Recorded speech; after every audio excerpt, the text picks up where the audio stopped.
दोस्तों आज लखनऊ और पंजाब के बीच में एक बहुत बढ़िया मुकाबला हुआ जिसमें पंजाब ने पहले से ही ऊपरी पकड़ बना के रखी हुई थी। टॉस जीत के सबसे पहले पंजाब ने लखनऊ को बैटिंग करवाई और माकरम और मिचेल मार्श ओपनिंग के लिए उतरे, लेकिन अर्शदीप की पहले ओवर की चौथी बॉल पे मार्श आउटर एज लगा करके अपना कैच जैनसन को थमा बैठे और बिना खाता खोले हुए पवेलियन लौट गए। इसके बाद निकलस पूरन क्रीज पे आए और माकरम और निकलस पूरन ने एक अच्छी साझेदारी बनाने के प्रयास किया। माकरम एक अच्छी लय में दिख रहे थे और तीसरे ओवर में अर्शदीप की बॉलों पे उन्होंने 3 चौके जड़े। फिर चौथे ओवर में फर्ग्यूसन की बॉलों पे लगातार चौका और छक्का माकरम ने जड़ा, लेकिन अगली ही बॉल पे फर्ग्यूसन ने हल्की स्लोअर पिच बॉल डाल करके माकरम को क्लीन बोल्ड कर दिया और 18 बॉलों में 28 रन बना करके माकरम पवेलियन लौट गए। इसके बाद बैटिंग पे आए ऋषभ पंत, लेकिन मैक्सवेल की बहुत ही साधारण सी बॉल पे स्वीप मारने के चक्कर में ऋषभ पंत अपना कैच थमा पाए और सिर्फ 2 रन बना करके चलते बने। पहले 5 ओवरों में सिर्फ 35 रन बन पाए थे। इसके बाद बदोनी और पूरन ने मिल करके काफी अच्छी तरीके से पारियों को संभाला और अपनी पार्टनरशिप को बढ़ाते हुए स्कोर को भी बहुत आगे तक खींचा। दोनों ही बैट्समैन रन रेट को धीरे धीरे आगे बढ़ा रहे थे और थोड़े थोड़े चौके और छक्के बटोर रहे थे। निकलस पूरन, चहल, जैनसन और स्टोइनिस के ओवरों में अच्छे तरीके से बैटिंग करते हुए चौके बटोर रहे थे। 12वें ओवर में निकलस पूरन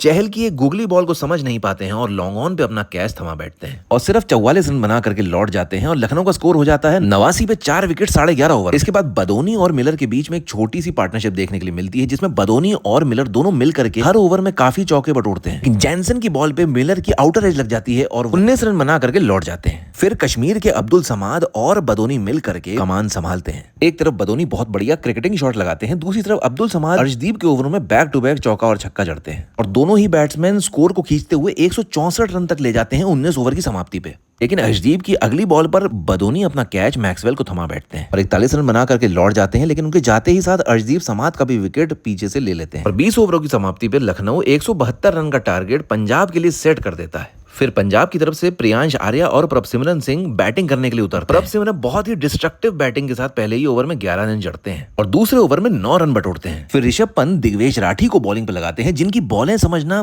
प्रियांश आर्या के लिए थोड़ी सी मुश्किल साबित होती हैं और उसी ओवर में थोड़ी सी शॉर्ट पिच बॉल दिग्वेश की जो पड़ती है उसमें प्रियांश आर्या अपना कैच थमा बैठते हैं। लेकिन दूसरे छोर से प्रभसिमरन रुकने का नाम ले नहीं रहे थे और हर बॉल पे कोशिश कर रहे थे चौका और छक्का जड़ने की। चाहे आवेश खान हो, चाहे शार्दुल ठाकुर हो, चाहे रवि बिश्नोई हो, सबके ओवरों में प्रभसिमरन बहुत आगे बढ़ बढ़ के चौके और छक्के बटोरे जा रहे थे और मात्र 24 बॉलों में वो अपनी 50 भी पूरी कर लेते। श्रेयस अय्यर की तरफ से भी बहुत अच्छा साथ मिलता है, जिससे स्कोर 8 ओवर की समाप्ति में 90 रन तक पहुंच जाता है। श्रेयस अय्यर भी अब मारना शुरू कर देते हैं और स्कोर को 10 ओवरों के अंदर 110 तक पहुंचा देते हैं। फिर एक लंबा छक्का मारने के चक्कर में प्रभसिमरन अपना कैच बाउंड्री लाइन पे रवि बिश्नोई को दे बैठते हैं। ये कैच एक बहुत ही खतरनाक और उम्दा कैच साबित होता है और बहुत ही शानदार 69 रन्स 34 बॉल्स में बना करके पवेलियन लौट जाते हैं। लेकिन दोस्तों कहानी अभी खत्म नहीं होती है, क्योंकि अब श्रेयस अय्यर और निहाल वडेरा मिल करके पूरी तरीके से लखनऊ की टीम को निस्ते नाबूद कर देते हैं। हर ओवर में कई चौके छक्के बटोरने लग जाते हैं। 16वें ओवर में शार्दुल ठाकुर को निहाल वडेरा बैक टू बैक सिक्सेस जड़ करके बहुत ही जल्दी 40 रन पूरे कर लेते हैं। श्रेयस अय्यर 17वें ओवर की पहली बॉल पे बहुत ही शानदार तरीके से छक्का मारते हैं, अपनी 50 पूरी करते हैं और पंजाब को ये मैच जिता देते हैं।